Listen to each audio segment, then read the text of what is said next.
हे भगवान, ये कैसी रोटी बनाई है। हमारी तो किस्मत ही फूट गई जो तुझे ब्याह कर ले आए। तेरी माँ ने तुझे खाना बनाना भी नहीं सिखाया। न सब्जी में स्वाद है और न रोटी गोल बनी है। हेमा की सास भाग्यवती रोज गोल रोटी बनाने को लेकर हेमा को ताने देती है। हेमा को खाना बनाना नहीं आता है। लखनपुर गांव में हेमा अपनी सास भाग्यवती के साथ रहती है। हेमा की नई नई शादी हुई है। उसका पति योगेश शहर में मजदूरी का काम करता है और हेमा गांव में अपनी सास भाग्यवती की सेवा। लेकिन भाग्यवती हेमा से कभी खुश नहीं रहती। हेमा के माता पिता बहुत गरीब हैं। इस कारण हेमा अपनी शादी में कुछ दहेज भी नहीं लाई। भाग्यवती हेमा को कभी उसकी गरीबी के ताने देती तो कभी उसके बनाए खाने में नुक्स निकालती। बेचारी हेमा इन सब से बहुत दुखी रहती थी। भाग्यवती उससे घर के सारे काम करवाती, लेकिन फिर भी हेमा को ताने ही सुनने पड़ते थे। एक दिन, गरम जली नाश पिटी कैसा खाना बनाया है, सब्जी जली हुई है, रोटियां कच्ची, निकल जा मेरे घर से। और भाग्यवती हेमा को धक्के मार कर घर से निकाल देती है। माँ जी मुझे घर से मत निकालो, मैं अब अच्छा खाना बनाना सीख लूंगी। जाकर अपनी माँ से अच्छा खाना बनाना सीख, उसके बाद मेरे घर आना। बेचारी हेमा के पास मायके जाने के लिए पैसे भी नहीं थे। उसका घर दूसरे गांव में था जो यहाँ से काफी दूर था। हेमा पैदल ही चलने लगी। काफी दूर चलते चलते हेमा थक गई और एक पेड़ की छांव में बैठ गई।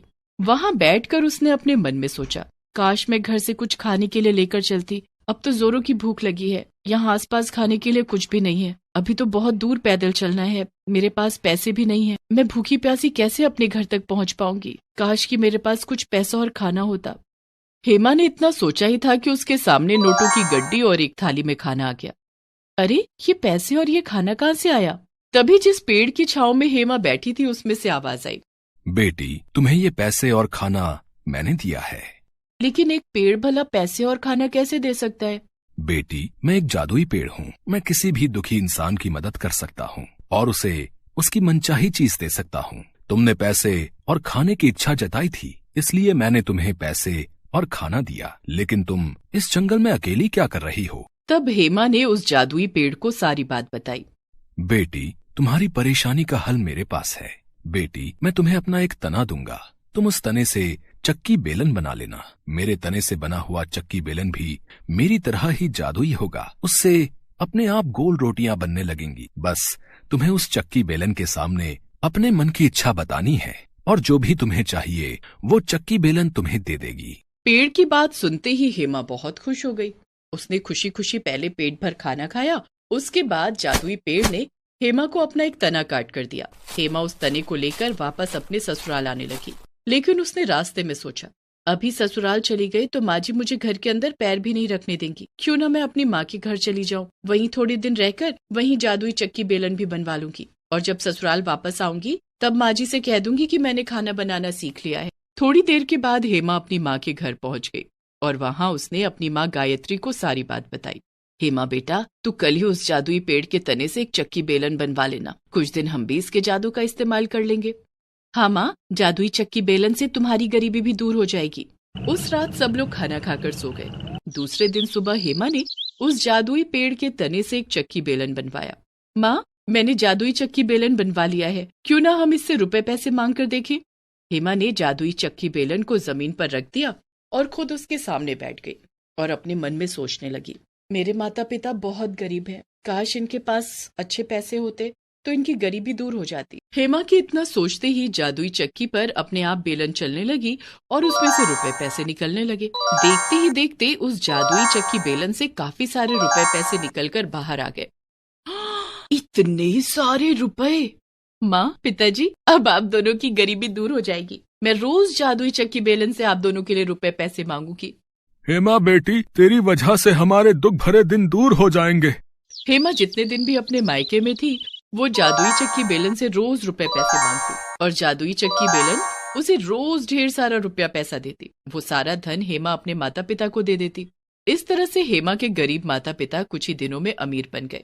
एक दिन, माँ, पिताजी, मुझे यहाँ आए हुए काफी दिन बीत गए हैं। अब मुझे अपने ससुराल जाना चाहिए। ठीक है हेमा बेटी, लेकिन वहाँ पर तुम अपना और इस जादुई चक्की बेलन का ख्याल रखना। माता पिता से गले मिलकर हेमा वापस अपने ससुराल जाने के लिए चल पड़ी। हेमा के माता पिता ने उसे और उसकी सास के लिए काफी सारे महंगे कपड़े और गहने दिए। सारा सामान और जादुई चक्की बेलन लेकर हेमा अपनी ससुराल पहुंची। आ गई महारानी, इतने दिन मायके रहकर आई हो, माँ ने कुछ सिखा कर भेजा है या नहीं? माँ जी, मैं अब घर का सारा काम सीख कर आई हूँ। मैं खाना बनाना और गोल रोटियां बनानी भी सीख कर आई हूँ। तभी भाग्यवती की नजर हेमा के थैले पर गई। थैले में क्या लेकर आई हो? माँ और पिताजी ने आपके लिए कुछ कपड़े और गहने भेजे हैं। हेमा ने कपड़े और गहने निकालकर भाग्यवती को दे दिया, जिसे देखकर भाग्यवती चौंक गई। ये तो बहुत महंगे कपड़े हैं और ये सोने के जेवर। तुम्हारे माता पिता के पास इतना पैसा कहाँ से आया? तभी भाग्यवती की नजर हेमा के थैले में रखी जादुई चक्की बेलन पर गई। ये क्या लाई हो? चक्की बेलन? यहाँ चक्की बेलन नहीं थी क्या? तुम्हें मायके से चक्की बेलन लाने की क्या जरूरत पड़ गई? वो माँ जी, मैंने इसी चक्की बेलन पर गोल रोटियां बनानी सीखी है, इसलिए मैं इसे अपने साथ ले आई। दूसरे चक्की बेलन पर मुझसे गोल रोटियां नहीं बन पाती है ना। चल ठीक है, अब सारा सामान रख दे और जल्दी से खाना बना। हेमा मन में सोचती है, सफर से थक कर आई हूँ, मुझसे भी खाना नहीं बनाया जाएगा, क्यों न जादुई चक्की बेलन से ही खाना मांग लूं। हेमा अपनी जादुई चक्की बेलन लेकर रसोई में चली गई और चक्की बेलन को जमीन पर रखकर उसके सामने बैठ गई और मन ही मन सोचने लगी, काश मेरे सामने ढेर सारा स्वादिष्ट खाना आ जाता। हेमा के इतना सोचते ही जादुई चक्की पर बेलन अपने आप चलने लगी और उसमें से ढेर सारे पकवान, सब्जी, रोटी सब निकल कर आ गए। ये देखकर हेमा बहुत खुश हो गई।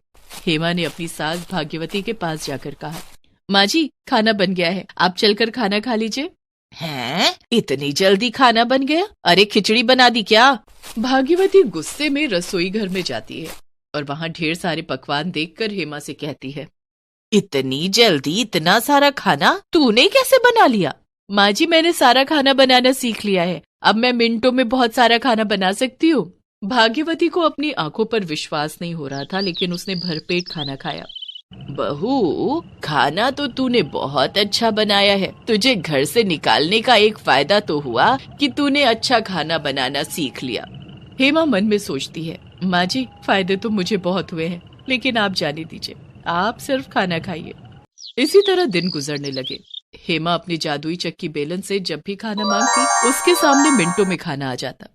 कुछ दिनों के बाद हेमा का पति योगेश घर आया। उसे परेशान देखकर हेमा ने उससे पूछा, क्या बात है, आप जब से शहर से आए हैं परेशान लग रहे हैं। क्या बताऊं हेमा, शहर से आते समय सोचा था तुम्हारे और माँ के लिए कपड़े ले लूंगा, लेकिन शहर में जो मजदूरी मिलती है वो वहीं रहने और खाने में खर्च हो जाती है। तुम्हें और माँ को हर महीने जो थोड़े पैसे भेजता हूँ, उसके बाद मेरे पास कुछ नहीं बचता। आप परेशान मत हो, अब हमें पैसों की कोई परेशानी नहीं होगी और अब आपको शहर जाकर मजदूरी करने की भी कोई जरूरत नहीं है। ये क्या कह रही हो हेमा? मजदूरी नहीं करूंगा तो यहाँ तुम्हारा और माँ का गुजारा कैसे होगा? मेरे पास उसका बहुत अच्छा उपाय है।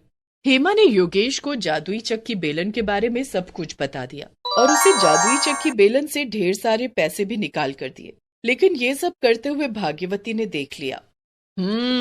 तो ये राज है, जादुई चक्की बेलन से हेमा रुपए, पैसे, खाना सब कुछ मांग सकती है। मैं इस जादुई चक्की बेलन को चुरा लूंगी। हाँ। उस रात जब सब लोग खाना खाकर सो गए, तब चुपके से भाग्यवती ने चक्की को हाथ लगाया। बेलन अपने आप उठकर हेमा की पिटाई करने लगी। बेलन की ताबड़तोड़ मार खाकर हेमा दर्द से चिल्लाने लगी, अरे कोई मुझे बचाओ, इस बेलन को रोको, नहीं तो ये बेलन मुझे मार डालेगा। भाग्यवती की चीख सुनकर हेमा और योगेश दौड़कर वहां गए। हेमा ने अपने मन में सोचा, काश इस बेलन से माँ जी की और पिटाई हो जाती। बस फिर क्या था, बेलन ने भाग्यवती को और जोर जोर से पीटना शुरू कर दिया। मार खाकर भाग्यवती बेहोश हो गई। हेमा, इस जादुई बेलन को रोको, नहीं तो माँ मर जाएगी। हेमा ने मन में सोचा, काश अब ये बेलन रुक जाए, और जादुई बेलन रुक गई। हेमा और योगेश ने भाग्यवती की मरहम पट्टी की। भाग्यवती को अब सबक मिल चुका था। उसने कसम खाई कि वो जादुई चक्की बेलन को कभी हाथ नहीं लगाएगी। अजी सुनते हो, हमारे जंगल के करीब शहर से कुछ डॉक्टर आए हुए हैं और वो यहाँ के आदिवासियों का मुफ्त इलाज कर रहे हैं। हाँ विमला, कल मैंने भी उनको देखा था। मैं सोच रही थी कि हमारी अंजलि बिटिया को हर समय बुखार रहता है, तो क्यों न कल हम उस कैंप में किसी डॉक्टर को दिखा दें। मेरे भी दिमाग में यही बात चल रही है, लेकिन अपनी बिटिया को वहाँ ले जाने से डरता हूँ। डॉक्टर को दिखाने में भला किस बात का डर? विमला, हम गरीब आदिवासी जंगली लोग हैं, हमारे तौर तरीके और रहने का ढंग शहर वालों से अलग है। हम कपड़े नहीं पहनते, आज भी पत्ते ढककर अपने शरीर को छुपाते हैं। अगर हमारे पास कुछ है तो वो इज्जत। और ये शहर वाले, हम जंगल में रहने वाले आदिवासियों की इज्जत को कुछ नहीं समझते। कहना क्या चाहते हैं आप? मैं यही कहना चाहता हूँ विमला कि शहर वाले नजर के अच्छे नहीं होते। छोड़िए जी, हम अपनी बिटिया रानी को साथ लेकर चलेंगे। हमारे होते हुए कोई भी हमारी बिटिया रानी पर बुरी नजर नहीं डाल सकता। अगर तुम कहती हो तो कल सुबह हम अपनी बिटिया रानी को डॉक्टर को दिखाने के लिए ले जाएंगे। संपत का परिवार एक बेहद गरीब आदिवासी परिवार था जो अपने कबीले के साथ रहता था। संपत की एक बेटी थी जो बहुत सुंदर थी, जिसका नाम मोहिनी था। मोहिनी अब जवान हो चुकी थी। संपत और विमला मोहिनी के विवाह के लिए बहुत चिंतित रहते थे।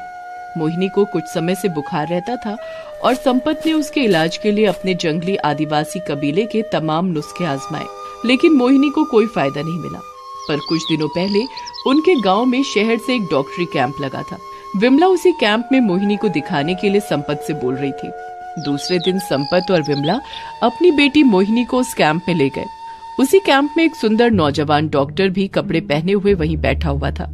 वो संपत की ओर देखकर बोला, मेरा नाम डॉक्टर राहुल है, बोलिए क्या तकलीफ है आपको? संपत ने हाथ जोड़कर राहुल से कहा, तकलीफ मुझे नहीं डॉक्टर बाबू, मेरी बिटिया मोहिनी को है। इसे बहुत दिनों से बुखार है। राहुल की नजर जैसे ही मोहिनी पर पड़ी तो वो मोहिनी को देखता ही रह गया। मोहिनी ने अपना शरीर अपने जंगली आदिवासी कबीले के मुताबिक पत्तों से ढक रखा था। मोहिनी बहुत सुंदर थी। राहुल ने मोहिनी के कुछ ब्लड टेस्ट किए और कुछ दवाइयां संपत को देकर बोला, कल तक मोहिनी की ब्लड टेस्ट की रिपोर्ट तैयार हो जाएगी। तब तक आप ये दवाइयाँ ले जाइए और उन्हें खिला दीजिए। और हाँ, कल उन्हें लेकर जरूर आइएगा। संपत अपनी बेटी को लेकर वहाँ से चला गया और डॉक्टर मोहिनी को जाता हुआ देखता रहा। दूसरे दिन संपत और विमला अपनी बेटी मोहिनी को साथ लेकर आ गए। मैंने मोहिनी की ब्लड रिपोर्ट देखी थी, जो नॉर्मल है। मोहिनी को वायरस बुखार है, जो मैंने दवाइयाँ दी है उसी से ठीक हो जाएगा। कल आप फिर आकर मुझे एक बार दिखा देना। इतना कहकर राहुल मोहिनी को देखकर मुस्कुराने लगा। मोहिनी भी राहुल को देखकर मुस्कुराने लगी। कुछ देर के बाद मोहिनी अपने माता पिता संपत और विमला के साथ वहाँ से चली गई। राहुल को ऐसा करते देख उसके साथी नितिन ने राहुल से कहा, ये सब क्या है राहुल? आखिर तू क्या करना चाह रहा है? तू कहना क्या चाहता है? तू अच्छी तरह से जानता है मैं क्या कहना चाहता हूँ। मैं तेरे इरादों को अच्छी तरह से जानता हूँ। वो आदिवासी बहुत सीधे साधे लोग हैं। तो मैं कौन सा उन्हें परेशान कर रहा हूँ? राहुल, मैं जानता हूँ तेरी नजर मोहिनी की खूबसूरती पर है। तू ना जाने कितनी लड़कियों को धोखा देकर उनकी जिंदगी बर्बाद कर चुका है, लेकिन मोहिनी के साथ ऐसा मत करना। एक सीधी सादी आदिवासी लड़की है। अब जब जान ही गया है तो अपना मुंह बंद रख। वैसे भी अब हम लोगों को यहाँ पर 7-8 दिन ही रहना है। सरकार ने हमें मरने के लिए इन भिखारियों के साथ इस जंगल में छोड़ दिया है, तो क्या मैं इन लड़कियों के साथ एंजॉय भी नहीं कर सकता? लड़कियां एंजॉय करने के लिए नहीं होती राहुल। ये बेचारे भोले भाले मासूम लोग हैं, कम से कम इन्हें तो बख्श दे। लेकिन राहुल ने नितिन की बात को नजरअंदाज कर दिया। दूसरे दिन मोहिनी के माता पिता मोहिनी को लेकर फिर से राहुल के पास आ गए। राहुल ने अपनी मीठी मीठी बातों में मोहिनी के माता पिता को फंसा लिया। मोहिनी का पिता, जो कि शहर के लोगों पर विश्वास नहीं करता था, राहुल ने उसे मीठी बातों की ऐसी घुट्टी पिलाई कि उसे राहुल पर बहुत विश्वास हो गया। धीरे धीरे राहुल मोहिनी के घर पर आने जाने लगा। राहुल मोहिनी के शरीर का दीवाना होता जा रहा था। एक दिन उसने मौका देखकर मोहिनी से अपने मन की बात कही, मोहिनी, मैं तुमसे प्यार करता हूँ। प्यार तो मैं भी तुमसे मन ही मन में करती हूँ, लेकिन हमारा और तुम्हारा कोई मेल नहीं। तुम शहर के हो और मैं एक जंगली आदिवासी। हम दोनों का कभी मिलन नहीं हो सकता। क्यों नहीं हो सकता मोहिनी? भले ही तुम आदिवासी हो, लेकिन हो तो इंसान। इतना बोलकर राहुल ने मोहिनी को छूने की कोशिश की।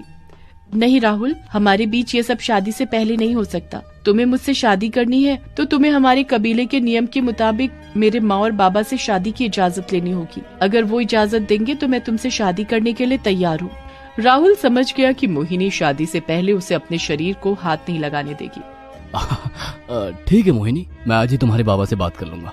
शाम को राहुल मोहिनी के घर पर पहुंच गया और उसने बड़े मासूमियत भरे अंदाज में मोहिनी के पिता के सामने हाथ जोड़कर कहा, देखिए, मैं मोहिनी से प्यार करता हूँ और उससे शादी करना चाहता हूँ, और मोहिनी भी मुझे पसंद करती है। हमारा और तुम्हारा कोई मेल नहीं है। तुम शहर के रहने वाले हो और हम जंगली आदिवासी। हम अपनी बेटियों की शादी अपने कबीले में ही करते हैं। तो क्या हुआ? आखिर हम दोनों है तो इंसान ही। भगवान ने हम दोनों को इंसान ही बनाया है। हमारा सरदार इसकी कभी इजाजत नहीं देगा। आदिवासी नियम के मुताबिक हम कबीले से बाहर अपनी बेटियों की शादी नहीं करते। अगर ऐसी बात है तो मैं हमेशा आपके साथ ही रहूंगा, आपके जैसा बनकर। अब तो आपको कोई ऐतराज नहीं? अगर ऐसी बात है तो मुझे कोई ऐतराज नहीं। मैं अपने कबीले के सरदार से बात कर लूंगा। संपत ने दूसरे दिन अपने कबीले के सरदार के सामने बात रखी। ठीक है, अगर वो लड़का हमारे समुदाय में हमारे जैसा ही बनकर रहना चाहता है तो हमें कोई एतराज नहीं। दूसरे दिन राहुल और मोहिनी की शादी कबीले के नियम के मुताबिक धूमधाम से हो गई। कबीले के लोगों ने उस रात खूब जश्न मनाया। राहुल अंदर ही अंदर बहुत खुश था। वो बस मोहिनी के शरीर को पाना चाहता था। उसके मन में यही चल रहा था कि वो मोहिनी के शरीर से खेलकर उस जंगल से रफा दफा हो जाएगा और अगर बात ज्यादा बिगड़ेगी तो वो अपने रास्ते से मोहिनी को हटा देगा, क्योंकि राहुल पेशे से एक डॉक्टर था। शादी के कुछ महीनों तक राहुल ने मोहिनी के शरीर का जी भर कर भोग विलास कर आनंद लिया और आदत के मुताबिक उसका जी अब मोहिनी से भर गया। कुछ महीनों के बाद जब राहुल को ये पता लगा कि मोहिनी के गर्भ में उसका बच्चा है तो वो गुस्से से आग बबूला हो गया। अब उसने मोहिनी के ऊपर ध्यान देना बंद कर दिया था। वो अब मोहिनी से अपना पीछा छुड़ाने की सोचने लगा। नवरात्रि की पूजा जोर शोर से चल रही थी। मोहिनी माँ दुर्गा की बहुत बड़ी भक्त थी। नवरात्रि की पूजा में मोहिनी बढ़ चढ़कर हिस्सा लेती थी। उसी रात राहुल ने अपने दिमाग में एक योजना बनाई। उसने दवाइयों के जरिए एक जहर का इंजेक्शन तैयार किया और वो मोहिनी के पास पहुंच गया। मोहिनी पूजा कर रही थी। मोहिनी, मुझे तुमसे कुछ बात करनी है। सुबह कर लेना, आज नवरात्रि की पूजा है। देख नहीं रहे मैं पूजा कर रही हूँ। नवरात्रि की पूजा बाद में कर लेना। नहीं राहुल, अगर मैं पूजा से उठी तो माँ दुर्गा नाराज हो जाएंगी। सिर्फ कुछ देर की बात है। तुम अपने पति की इतनी सी बात नहीं मान सकती, जबकि मैं तुम्हारे प्यार में सब कुछ छोड़कर तुम्हारे कबीले में शामिल हो गया। राहुल की बार बार जिद करने से मोहिनी तैयार हो गई। राहुल मोहिनी को जंगल की तरफ ले आया और उसने मोहिनी को इंजेक्शन लगा दिया। ये किस लिए लगाया? इसलिए ताकि तू और तेरा बच्चा मर जाए। राहुल की बात सुनकर मोहिनी हक्का बक्का राहुल की ओर देखने लगी। ये कैसी बात कर रहे हैं आप तो मेरे पति हैं। मोहिनी की बात सुनकर राहुल गुस्से से आग बबूला हो गया और उसने मोहिनी को बुरी तरह से पीटना शुरू कर दिया। इंजेक्शन का नशा मोहिनी पर हावी हो चुका था। वो चाहकर भी अपना बचाव नहीं कर पा रही थी। वो दर्द से कराह रही थी। राहुल जानवरों की तरह उसे मार रहा था। जब राहुल पीटते पीटते थक गया। वैसे मैं चाह रहा था कि तुझे छोड़कर चला जाऊंगा, लेकिन फिर मेरे मन में ख्याल आया कि मेरा बच्चा तुझ जैसी जंगली औरत के साथ रहेगा। मोहिनी रोते हुए बोली, आप तो मुझसे बहुत प्रेम करते थे। अपनी बकवास बंद कर। मैं तुझसे कोई प्रेम नहीं करता था, बल्कि मैं तेरे शरीर से खेलना चाहता था। मैंने आज तक बहुत सी लड़कियों के साथ संबंध बनाए, लेकिन मजबूरी में मुझे तेरे साथ शादी करनी पड़ी। मैं नहीं जानता था कि तू इतनी जल्दी प्रेग्नेंट भी हो जाएगी। मैंने तेरे शरीर में जहर का इंजेक्शन लगा दिया है। कुछ ही देर में ये जहर तेरे पूरे शरीर में फैल जाएगा। इतना बोलकर राहुल वहाँ से चला गया। मोहिनी बेचारी लड़खड़ाती हुई बड़ी मुश्किल से अपने कबीले तक पहुंची। मोहिनी वहाँ पहुंचकर अचानक गिर गई। मोहिनी को गिरता देख मोहिनी के माता पिता और कबीले वाले घबराकर मोहिनी के पास आ गए। मोहिनी के पिता ने घबराकर कहा, तुझे क्या हुआ बेटी? तेरा पति तेरे साथ गया था ना, वो कहाँ है? मोहिनी ने लड़खड़ाती हुई आवाज में अपने पिता को सारी बात बता दी। मोहिनी की बात सुनकर वो फूट फूट कर रोने लगे। मोहिनी का चेहरा नीला पड़ चुका था। अचानक मोहिनी को प्रसव का दर्द उठा। कबीले की औरतों ने मोहिनी को घेर लिया और कुछ देर बाद कबीले की दाई ने निराश होकर कहा, जहर पूरे शरीर में फैल चुका है। माँ और बच्चा दोनों में से शायद ही कोई बचे। हे माँ दुर्गा, मेरी बेटी तेरी भक्त है। क्या तू अपने भक्तों को नहीं बचाएगी? मेरी बेटी ने तेरी पूजा की है। अचानक एक तेज रोशनी उठी और देखते ही देखते रोशनी पूरे जंगल में फैल गई। सबने देखा कि माँ दुर्गा उस रोशनी में से बाहर निकलकर उन सबके सामने आकर खड़ी हो गई। सभी लोग माँ दुर्गा के सामने झुक गए। माँ दुर्गा ने अपना हाथ आगे किया और उसमें से एक रोशनी चमकती हुई मोहिनी के शरीर पर पड़ी। देखते ही देखते मोहिनी का शरीर सही होने लगा और कुछ ही देर में मोहिनी ने एक बेटे को जन्म दिया। मोहिनी उठकर माँ दुर्गा के चरणों में गिर गई। बेटी घबराओ नहीं, तुम्हारा पति एक धोखेबाज है। मैं देख रही हूँ उसका साथी नितिन उसे यहाँ पर घसीटता हुआ लेकर आ रहा है। तभी अचानक नितिन राहुल को घसीटता हुआ वहाँ पर ले आया। नितिन साक्षात माँ दुर्गा को देखकर अचानक उनके चरणों में गिर गया और बोला, माँ दुर्गा मुझे माफ कर दो। मैं भी बराबर का दोषी हूँ। मुझे राहुल के इरादे के बारे में शुरू से पता था। अगर मैं वक्त रहते ही बता देता तो मोहिनी का ये हाल ना होता। ये भाग रहा था। मैं समझ गया कि ये जरूर कुछ गलत करके आया है। राहुल को देखकर माँ दुर्गा की आंखों में अंगारे दहकने लगे और उन्होंने अपना एक हाथ आगे बढ़ाया। उनके हाथों से भयंकर ज्वाला निकली और देखते ही देखते राहुल जलकर भस्म हो गया। माँ दुर्गा ने नितिन की ओर देखकर कहा, तुम अपने पापों का प्रायश्चित कर सकते हो। तुम अंदर से अच्छे इंसान हो। तुम चाहो तो मोहिनी के बच्चे को अपना सकते हो और मोहिनी से शादी कर सकते हो। मेरी कृपा तुम पर हमेशा बनी रहेगी। मैं आपका आदेश कैसे ठुकरा सकता हूँ माँ? मेरा आशीर्वाद हमेशा तुम दोनों के साथ रहेगा। नितिन ने मोहिनी से शादी कर ली और उसने मोहिनी के बच्चे को अपना नाम